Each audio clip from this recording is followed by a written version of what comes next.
Nabi Allah kafirkan di pengagang Nabi hancur terpilih Nabi sudut patuan berkalam menjinai Allah Nabi lagi batuan pemenang lampang sabi dan Nabi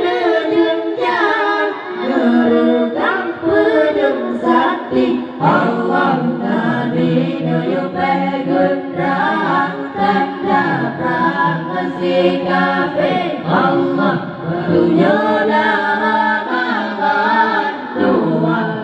hijrah Nabi perang pada masanya nuyu perang si Yahudi Allah kafir kadi menghimpun kadi grup jika pengenabi Allah kafir kaji menghimpun kaji grup jika pengenabi Allah Nabi maju dalam perang necam takut si kafir Hamzah dalam lakuan perang sampai tanam budak Abu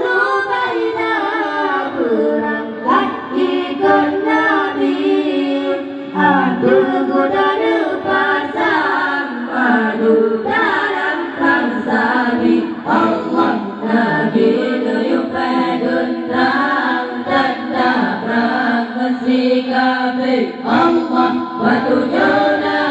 larangan dua hijrah Nabi perang pada masanya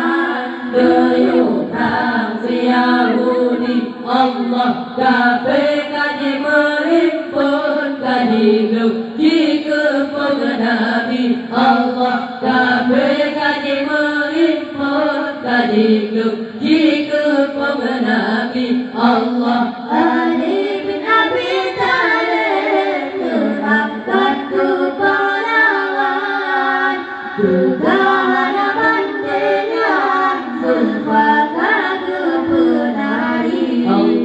Sehingga bertakkan Musa dalam tanah hidup sikat kafir bangsa dalam Sayyidina Ali Allah Nabi nuyu pegundrang tanda perang masih kafir Allah batunya larangan dua hijrah Nabi perang pada masanya nuyu perang si Yahudi Allah kafir kaji menghimpun kaji grup jika pengenabi Allah kafir kaji menghimpun kaji grup jika pengenabi Allah Nasib dia Jahal musuh urung Islam mati dalam perang Badar isinan ketimbangkan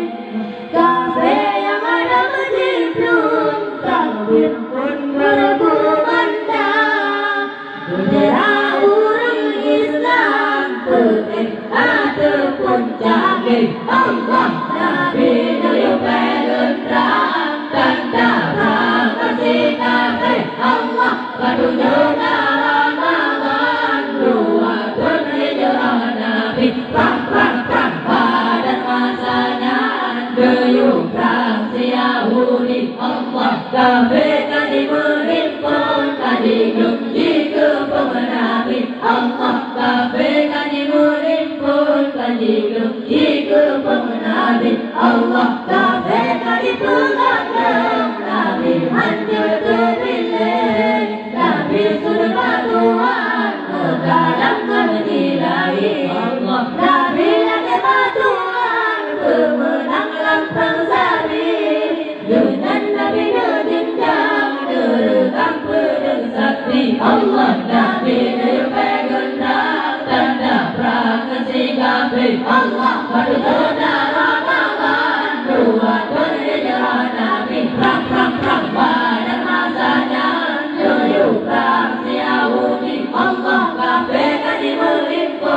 tadikum jika pemenabi Allah kafirkan murid pun tadikum jika pemenabi